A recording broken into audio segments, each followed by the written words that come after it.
Hello friends, welcome to Aarthi's kitchen. நம்ம இன்றைக்கி குழந்தைங்களுக்குலாம் ரொம்ப பிடிச்ச குல்ஃபியை வீட்லேயே எப்படி டேஸ்ட்டாக பண்ணுறதுன்னு பார்க்கலாம். பாருங்கள் எவ்வளோ க்ரீமியாக இருக்குன்னு. இந்த டேஸ்டியான குல்ஃபியை இப்போ எப்படி பண்ணுறதுன்னு பார்க்கலாம். அதுக்கு முதல்ல ஒரு மிக்ஸி ஜாரில் 10 பாதாமும் 10 முந்திரியும் சேர்த்து கொஞ்சம் கொரகொரப்பாக அரைச்சிக்கோங்க. நீங்கள் இந்த நட்ஸ் தான் சேர்க்கணுன்னு அவசியம் கிடையாதுங்க. உங்கள் வீட்டில் என்ன நட்ஸ் இருக்கோ அதை சேர்த்துக்கலாம். அடுத்தது கொஞ்சமாக ஏலக்காய் பொடி. இப்போ இது எல்லாத்தையும் சேர்த்து நல்லா பவுட்ரு பண்ணிட்டு வந்துடலாம். இப்போது இது பவுட்ரு பண்ணியாச்சு. இது அப்படியே இருக்கட்டும். பாருங்கள், இந்த மாதிரி கொஞ்சம் கொரகொரப்பாக அரைச்சிக்கோங்க. இது அப்படியே இருக்கட்டும். இப்போ முதல்ல ஒரு 1/2 லிட்டர் அளவுக்கு பால் எடுத்துக்கலாம். அது இந்த மாதிரி ஃபுல் க்ரீம் மில்காக எடுத்துக்கோங்க. நார்மல் மில்கில் பண்ணுறதை விட இந்த மாதிரி ஃபுல் க்ரீம் மில்கில் பண்ணும்போது டேஸ்ட் இன்னும் கொஞ்சம் நல்லாயிருக்கும். அதனால் ஃபுல் க்ரீம் மில்காக எடுத்துக்கோங்க. இப்போது ஸ்டவ்வை ஆன் பண்ணிவிட்டு இந்த மாதிரி கரண்டியால் நல்லா மிக்ஸ் பண்ணிகிட்டே இருங்க. நாம் சேர்த்துருக்க 1/2 லிட்டர் பால் 300 ml ஆகிற வரைக்கும் நல்லா இந்த மாதிரி மிக்ஸ் பண்ணிட்டு இருங்க. ஸ்டவ்வை மீடியம் ஃப்ளேமில் வச்சுட்டு இந்த மாதிரி மிக்ஸ் பண்ணிக்கோங்க. ஒரு 5லேருந்து 7 நிமிஷத்துக்குள்ளேயே ரெடி ஆகிடும். இந்த மாதிரி பாத்திரத்தோட ஓரத்தில் படிகிற ஆடையெல்லாம் நடுவில் தள்ளி விட்டு நல்லா மிக்ஸ் பண்ணிக்கோங்க.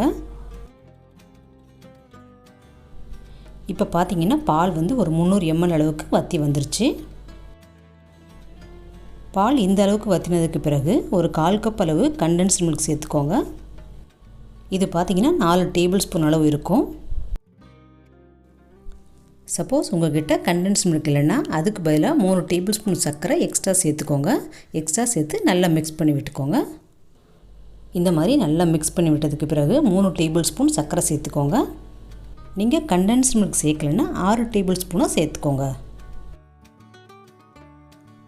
இப்போ இந்த சர்க்கரை கரையிறதுக்குள்ளே நம்ம கார்ன்ஃப்ளவர் கரைசலை ரெடி பண்ணிட்டு வந்துடலாம்.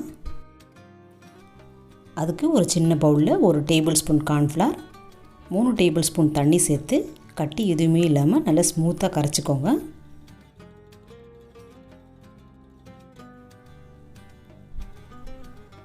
பாருங்கள், இந்த மாதிரி இருக்கணும். இப்போது நம்ம சேர்த்த சர்க்கரை நல்லா கரைஞ்சிருச்சு. இந்த ஸ்டேஜில் நம்ம கரைச்சி வச்ச கார்ன்ஃப்ளவர் கரைசலை இந்த பாலோடு சேர்த்து நல்லா மிக்ஸ் பண்ணி விட்டுக்கலாம். கார்ன்ஃப்ளவர் கரைசலை பாலில் சேர்க்கறதுக்கு முன்னாடி இந்த மாதிரி நல்லா ஒரு தடவை மிக்ஸ் பண்ணிவிட்டு பாலில் சேருங்க.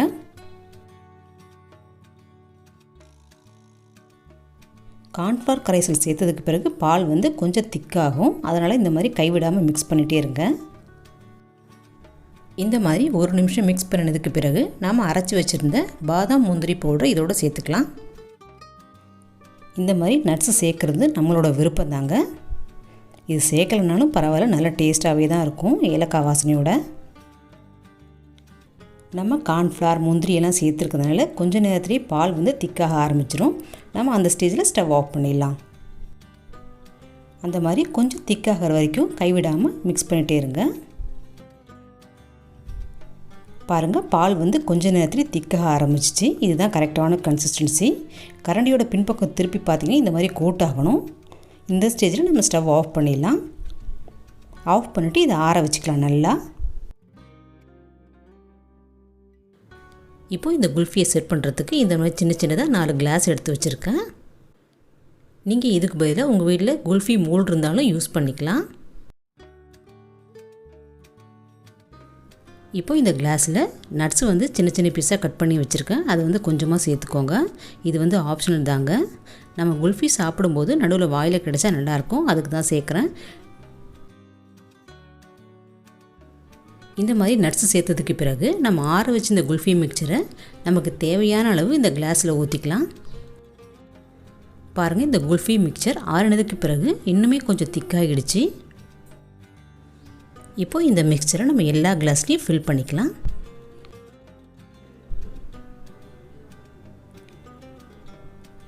இந்த மாதிரி ஃபில் பண்ணதுக்கு பிறகு ஒரு அலுமினியம் ஃபாயிலால் இந்த கிளாஸை கவர் பண்ணிக்கோங்க. உங்கள்கிட்ட இந்த மாதிரி அலுமினியம் ஃபாயில் இல்லைன்னா இதுக்கு பதிலாக பிளாஸ்டிக் கவர் எடுத்து இந்த மாதிரி கவர் பண்ணிவிட்டு ரப்பர் பேண்டால் கவர் பண்ணிக்கோங்க. இந்த மாதிரி அலுமினியம் ஃபாயிலால் கவர் பண்ணதுக்கு பிறகு சென்டரில் ஒரு ஹோல் போட்டுக்கோங்க. இந்த மாதிரி ஹோல் போட்டதுக்கு பிறகு இந்த குல்ஃபி ஸ்டிக்கை அதில் இன்சர்ட் பண்ணிவிடுங்க. இந்த மாதிரி பண்ணுறதுனால இந்த ஸ்டிக் நகராமல் இருக்கும். அதுக்கு தான் நம்ம இப்படி பண்ணுறோம்.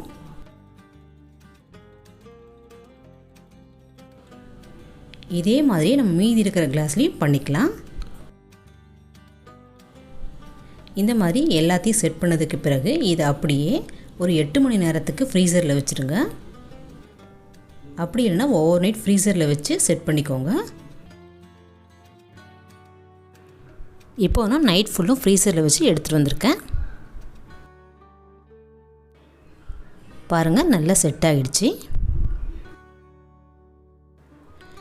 இந்த மாதிரி அலுமினியம் ஃபாயிலாம் எடுத்துகிட்டு இதை வந்து நார்மல் வாட்டர் இருக்கிற ஒரு பவுலில் ஒரு 10 செகண்ட்க்கு வச்சுக்கோங்க.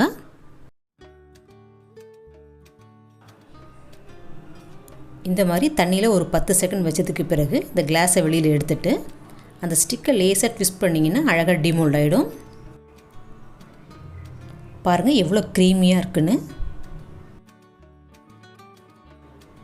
இதே மாதிரி நம்ம எல்லாத்தையும் டிமோல்ட் பண்ணிக்கலாம். அவ்வளோதாங்க, நல்ல க்ரீமியான டேஸ்டியான குல்ஃபி ரெடி ஆகிடுச்சு. நீங்களும் இதே மாதிரி இந்த சிம்பிளாக செய்யக்கூடிய குல்ஃபியை செஞ்சு பாருங்கள். செஞ்சு பார்த்துட்டு எப்படி இருந்துங்க ஃபீட்பேக்கை சொல்லுங்கள். பிடிச்சிருந்தால் லைக் பண்ணுங்கள், ஷேர் பண்ணுங்கள். மறக்காமல் ஆர்த்திஸ் கிச்சனை சப்ஸ்கிரைப் பண்ணி வச்சுக்கோங்க. தேங்க்யூ.